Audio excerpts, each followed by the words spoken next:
Sugar, diabetes, blood sugar ये same है, ये डिफरेंस है। अगर हम रोटी खा रहे हैं या हम कुछ भी फ्रूट भी खा रहे हैं तो उनमें शुगर तो है ही। तो या तो ग्लूकोज आने की मात्रा बढ़ गई है या ग्लूकोज यूज़ होने की नॉर्मल से अधिक पेशाब आने लग जाए, अधिक प्यास लगने लग जाए, नॉर्मल से ज़्यादा भूख लगने लग जाए। इस वजह से आजकल हम डायबिटीज़ यंग अडल्ट में या इवन बच्चों में भी देख रहे हैं। रेगुलर अगर हम डायबिटीज़ की दवाई खाते हैं तो वो मेंटेन हाँ, हो टाइप सकती है, 2 नॉर्मल रह डायबिटीज़ में सकती है। हाँ, कोई ऐसा तरीका जिससे हम डायबिटीज़ के रिस्क को पहले ही अवॉइड करें?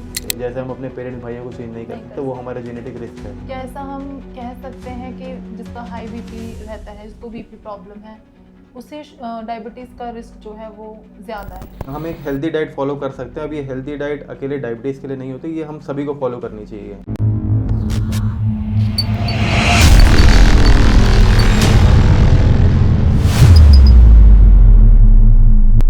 नमस्कार, आप देख रहे हैं हेल्थ वायर मीडिया। मैं हूं आपके साथ आंचल सनोरिया। आज इस वीडियो में, इस इंटरव्यू में हम बात करने वाले हैं एक ऐसे टॉपिक के बारे में जो आमतौर पर इंडिया में हर घर में एक शख्स, एक पेशेंट आपको मिल जाएगा। डायबिटीज़ इस बीमारी ने, भले ही इसका नाम छोटा हो, पर हर घर में एक पेशेंट को अपनी गिरफ्त में जकड़ लिया है। तो आज इस पर हम बात करेंगे और उसके लिए हमारे पास हैं फोर्टिस हॉस्पिटल के consultant endocrinologist doctor Dhanendra Sahu. Welcome sir, welcome to health wire. नमस्कार। सबसे पहला सवाल ये आता है कि शुगर, डायबिटीज़, ब्लड शुगर ये सेम है, ये डिफरेंस है, या अगर डिफरेंट है तो क्या डिफरेंस है इन सब में? क्योंकि हम यूजुअली यही बोल देते हैं कि शुगर हो रखा है, हमें डायबिटीज़ प्रॉब्लम हो रही है। क्या है ये? देखिए, हमारे पास कई प्रकार के शुगर अलग अलग खाद्य पदार्थों में होते हैं। जैसे मोस्ट कॉमनली ग्लूकोज होता है, उसके अलावा फ्रूट से फ्रक्टोज होता है, दूध में लैक्टोज होता है, बट ये एकेडमिक पर्पस के लिए है। जो डायबिटीज़ हम कहते हैं वो उसको हम रेफ़र करते हैं नॉर्मली जब ब्लड में ग्लूकोज की मात्रा अधिक हो जाती है, तो वो डायबिटीज़ होता है। नॉर्मल लोगों को रेफरेंस के लिए हम जो शुगर यूज़ करते हैं उसका मतलब डायबिटीज़ से होता है। सो जब हम बीमारी की बात करते हैं तो वो डायबिटीज़ है। ओके, और शुगर?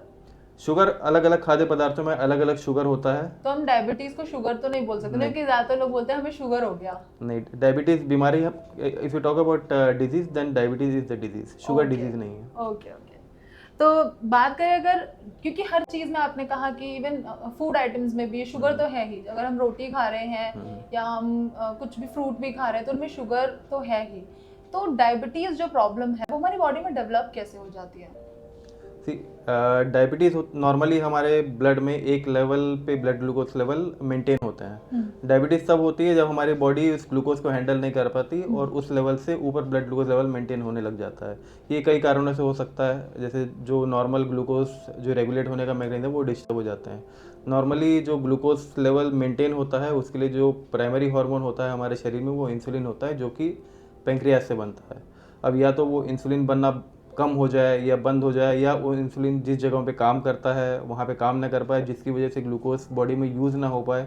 तो या तो ग्लूकोज आने की मात्रा बढ़ गई है या ग्लूकोज यूज़ होने की क्षमता शरीर में घट गई है। इन केस में बॉडी में ब्लड ग्लूकोज का लेवल ज़्यादा हो जाता है। अब लंबे समय तक बॉडी में ब्लड ग्लूकोज लेवल अधिक रहने को हम डायबिटीज़ बोलते हैं, और इस वजह से जो दूसरे कॉम्प्लिकेशंस होते हैं वो ग्रेजुअली डायबिटीज़ रिलेटेड कॉम्प्लिकेशंस कहलाते हैं। और अगर हम इनके सिम्टम्स की बात करें कि अगर हमें डायबिटीज़ होना शुरू हुआ है, अगर हम इसके बिल्कुल इनिशियल स्टेज पर हैं, तो ऐसे क्या, एंड ऑल्सो सबसे आखिरी स्टेज भी कोई होता होगा, तो उसके सिम्टम्स क्या रहते हैं? हमें कैसे पता चले कि हमें शुगर की प्रॉब्लम हो रही है, यस, डायबिटीज़ की प्रॉब्लम हो रही है? सारी हमें डायबिटीज़ के सिम्टम ध्यान रखना बहुत ज़रूरी है, क्योंकि इन सिम्टम्स को ध्यान में रख के हम अपने रेगुलर टेस्ट के अलावा भी हम देख सकते हैं कि हमें कहीं शुगर तो नहीं हो रहा है। नॉर्मली किसी को अगर नॉर्मल से अधिक पेशाब आने लग जाए, अधिक प्यास लगने लग जाए, नॉर्मल से ज़्यादा भूख लगने लग जाए, वेट अचानक से गिरने लग जाए, तो ये इंडिकेशंस होते हैं कि हमारे शरीर में डायबिटीज़ होने की प्रोबेबिलिटी, डायबिटीज़ हो रहा है, जिस वजह से ये सारी प्रॉब्लम्स हो रही हैं। इनके अलावा और भी सिम्टम्स होते हैं, जैसे आँखों से क्लियरली न दिखना, धुंधला दिखना, पैरों में हाथों में जलन या सुइयों चुभने की सेंसेशन होना, ये सारे डायबिटीज़ सिम्टम्स होते हैं। बट अब हमारे पास जो हम रेगुलर बॉडी चेकअप करते हैं उनसे हमें ये एडवांटेज होता है कि इन बिना सिम्टम्स के भी हम अर्ली स्टेज में डायबिटीज़ को पिकअप कर सकते हैं, हम ट्रीटमेंट जल्दी चालू कर सकते हैं। क्योंकि सिम्टम्स तब डेवलप होते हैं जब ये ब्लड में ग्लूकोज का लेवल काफ़ी हाई लेवल पे काफ़ी लंबे टाइम से होता है।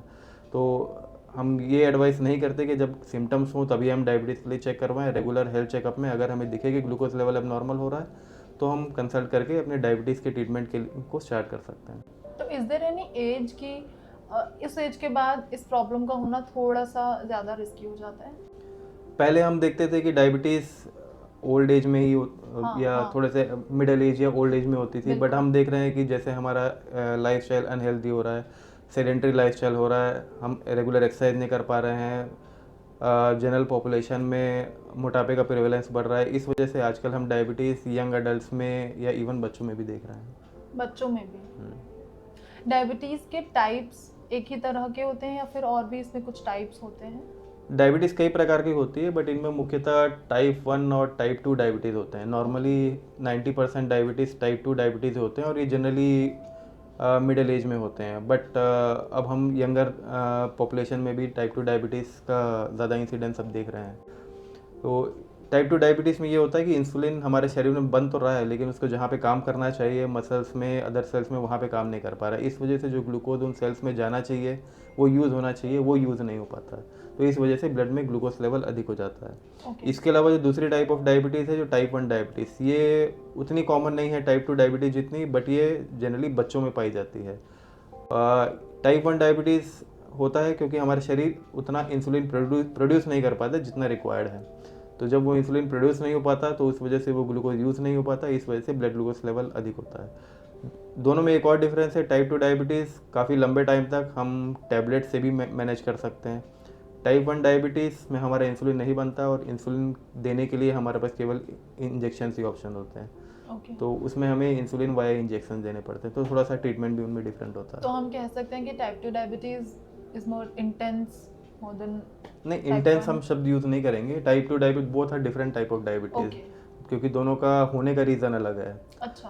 तो हमें आइडेंटिफाई, हम जनरली हमारे पास जब डायबिटीज़ कोई किसी पेशेंट में डायबिटीज़ स्टार्ट होता है तो फिर हम ये आइडेंटिफाई करने की कोशिश करते हैं कि ये टाइप 2 है, टाइप 1 है, क्योंकि हमें फिर ये डिसीजन लेने में हेल्प मिलती है कि हमें इन्हें इंसुलिन से कंट्रोल करना पड़ेगा या हम दूसरी टैबलेट दे सकते हैं। ओके। आपने कहा दोनों का ट्रीटमेंट अलग है, Yes. तो वो क्या रहता है अगर एक शॉर्ट जैसा कि मैंने बताया, टाइप 1 डायबिटीज़ में हमें इंसुलिन से ही डायबिटीज़ को मैनेज करना होता है और इंसुलिन हम इंजेक्शन के थ्रू भी दे सकते हैं। और जब हमें ये कंफर्म हो जाए कि इनको टाइप 1 डायबिटीज़ है तो फिर हम उन्हें क्लियरली कह सकते हैं कि आपको इंसुलिन से ही मैनेज करना है। मैनेज करने में प्रॉब्लम नहीं है, it can be manage comfortably with insulin as well. But अगर आपको अगर हम टाइप 2 डायबिटीज डायग्नोज करते हैं तो फिर हमारे पास टैबलेट्स के भी ऑप्शंस होते हैं। ओके। तो रेगुलर अगर हम डायबिटीज़ की दवाई खाते हैं तो वो मेंटेन हाँ, हो टाइप सकती 2 है, नॉर्मल रह डायबिटीज़ में सकती है? हाँ, हम लंबे टाइम तक टैबलेट से भी मैनेज कर लेते हैं। उसमें भी इवेंचुअली एक टाइम के बाद हमें इंसुलिन की ज़रूरत पड़ती है, बट ये हम प्रेडिक्ट नहीं कर सकते। ये कुछ लोगों में हम काफ़ी लंबे टाइम तक, अगर वो अच्छा कंट्रोल रखें तो हम काफ़ी लंबे टाइम तक टैबलेट के साथ भी अच्छा डायबिटीज़ कंट्रोल अचीव कर सकते हैं। ओके। तो हम इसको डायग्नोज कैसे कर सकते हैं? क्या हम घर में ही इसको डायग्नोज कर सकते हैं या फिर हमें? जैसा कि मैंने बताया कि आजकल रेगुलर ब्लड टेस्ट में जो नॉर्मल बॉडी पैकेज होते हैं उसमें जनरली शुगर के टेस्ट होते ही हैं। बिल्कुल। तो शुगर लेवल्स में भी फ्लक्चुएशन होता है, तो अगर हमें लगता है कि हमें शुगर एक लेवल के ऊपर मिल रहा है तो फिर हमें ऑब्वियसली अपने डॉक्टर को कंसल्ट करना चाहिए। उसमें हम शुगर के टेस्ट करते हैं, जैसे हम एवरेज शुगर के टेस्ट करते हैं, खाली पेट और खाने के बाद शुगर चेक करते हैं, तो उनके थ्रू हम डायबिटीज डायग्नोस करते हैं। बट अदर देन ये जो हम रेगुलर टेस्ट होते हैं, जैसे हम कुछ रिस्क फैक्टर्स होते हैं डायबिटीज़ के, जैसे अगर आपको ज़्यादा ब्लड प्रेशर है, आपके कोलेस्ट्रॉल लेवल्स हाई हैं, आपके घर में ऑलरेडी किसी को डायबिटीज़ है, लाइक फादर मदर पेरेंट्स या भाई या कज़न्स, इनको डायबिटीज़ है, आपका वेट ज़्यादा है, तो ये डायबिटीज़ होने का ज़्यादा रिस्क को इंडिकेट करते हैं। तो इन केस में हम थोड़े से यंग एज में ही उनको साल में या 2 साल में अपना रेगुलर शुगर टेस्ट करने के लिए एडवाइस करते हैं। ओके। अगर आपने कहा कि ट्रीटमेंट जो है दोनों का अलग है, इंसुलिन जो आपने इंजेक्शन वाला ट्रीटमेंट बताया या टैबलेट वाला जो ट्रीटमेंट बताया, उनके कोई साइड इफ़ेक्ट्स भी होते हैं? कुछ ऐसा फील होता है बॉडी में या किसी भी पेशेंट को, ऐसा कुछ है पॉसिबल कि कुछ उनके साइड इफ़ेक्ट किसी को झेलने पड़े?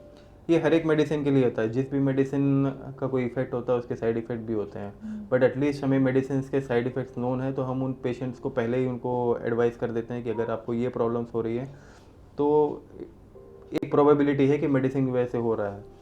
तो जनरली हम बाकी सारी प्रॉब्लम्स को रूल आउट करने के बाद अगर हमें लगता है कि मेडिसिन की वजह से हो रहा है तो फिर हमारे पास काफ़ी ऑप्शंस होते हैं मेडिसिन के, हम दूसरी मेडिसिन यूज़ कर सकते हैं।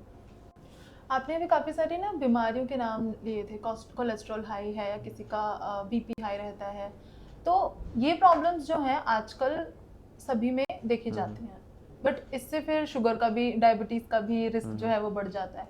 बट कोई ऐसा तरीका जिससे हम डायबिटीज़ के रिस्क को पहले ही अवॉइड करें, किस तरह से अगर हम कर सकते हैं अवॉइड? नहीं, बिल्कुल, इसके लिए हमको ध्यान रखना होगा कि डायबिटीज़ के रिस्क फैक्टर्स क्या हैं। जैसे मैंने बताया कि घर में अगर ऑलरेडी हमारे घर में किसी को एग्जैक्टली। डायबिटीज़ है, अगर हमें ब्लड प्रेशर की मेडिसिन लेनी पड़ रही है, ब्लड प्रेशर हमारा हाई रहने लग गया है, जैसे हमारे टेस्ट में कोलेस्ट्रॉल हाई रहने लग गया है, ये सब इंडिकेट करते हैं कि हमारे शरीर में इंसुलिन रेजिस्टेंस होने लग गया है। इंसुलिन रेजिस्टेंस का मतलब है कि हमारे शरीर में इंसुलिन जैसा काम करना चाहिए वैसा काम नहीं कर पा रहा है। तो नॉर्मली जो हमारे शरीर में है ये मैकेनिज़्म्स होते हैं कि हम उनको कंपेंसेट करते हैं, अपना शरीर ग्लूकोज लेवल मेंटेन करने की कोशिश करता है। लेकिन जब हम इन साइंस को अनदेखा करते हैं, ये सारी चीज़ें अनकंट्रोल चलती रहती है, तो एक टाइम के बाद फिर डायबिटीज़ डेवलप होने लग जाती है। तो डायबिटीज़ के रिस्क है, इसमें कुछ चीज़ें मॉडिफाइबल होती हैं, कुछ चीज़ों को हम चेंज कर सकते हैं, कुछ को नहीं कर सकते। जैसे हम अपने पेरेंट्स भाइयों को चेंज नहीं कर सकते, वो हमारा जेनेटिक रिस्क है। लेकिन कुछ चीज़ें मॉडिफाइबल हैं, जैसे वेट ज़्यादा होना, ब्लड प्रेशर, अपना लाइफस्टाइल हेल्दी रखना है, हेल्दी डाइट लेना है, रेगुलर एक्सरसाइज करना, ये सारी चीज़ें हम मॉडिफाई करें तो फिर हम डायबिटीज़ के रिस्क से बचे रह सकते हैं। क्या ऐसा हम कह सकते हैं कि जिसका हाई बीपी रहता है, जिसको बीपी प्रॉब्लम है, उसे डायबिटीज़ का रिस्क जो है वो ज़्यादा है या हो जाता है? जिनको ब्लड प्रेशर है उनको डायबिटीज़ का रिस्क ज़्यादा होता है, नॉर्मल जिनको ब्लड प्रेशर नहीं है उनके मुकाबले। वैसे ही जिनको डायबिटीज़ होता है उनको ब्लड प्रेशर होने का रिस्क ज़्यादा होता है, जिनको डायबिटीज़ नहीं है उनके मुकाबले। कनेक्टेड है क्योंकि इनके सब में इंसुलिन रेजिस्टेंस ही सब में रोल प्ले करता है। ओके, आपने कहा हम लाइफस्टाइल और वेट, इन सब चीज़ों को कंट्रोल रख के डायबिटीज़ रिस्क को कम कर सकते हैं। तो अगर हम हमारी ऑडियंस को कुछ डाइट टिप्स दें आप, तो वो क्या हो सकते हैं डायबिटीज़ के रिस्क को अवॉइड करने के लिए? जो हम एक हेल्दी डाइट फॉलो कर सकते हैं। अब ये हेल्दी डाइट अकेले डायबिटीज़ के लिए नहीं होती, ये हम सभी को फॉलो करनी चाहिए। इस हेल्दी डाइट में होता है कि हम होल ग्रेन फूड लें, रिफाइंड प्रोसेस्ड फूड अवॉइड करें, फ्रूट्स लें, 1 या 2 फ्रूट दिन में हेल्थ के लिए अच्छे होते हैं। डेयरी प्रोडक्ट्स हम रेगुलरली कंज्यूम करें, खाना रेगुलर क्वांटिटी में, और अपने खाने में हम रेगुलर प्रोटीन इंटेक और कार्बोहाइड्रेट इनका पोर्शन हम कंट्रोल करके रखें। ये सारी चीज़ों का हम ध्यान रखेंगे और अपना वेट को हम रेगुलर चेक करेंगे तो फिर हम अपने खाने में ये सारी चीज़ें हमारे डायबिटीज़ के रिस्क को कम करने में हेल्प करेंगे। Thank you so much. Thank you.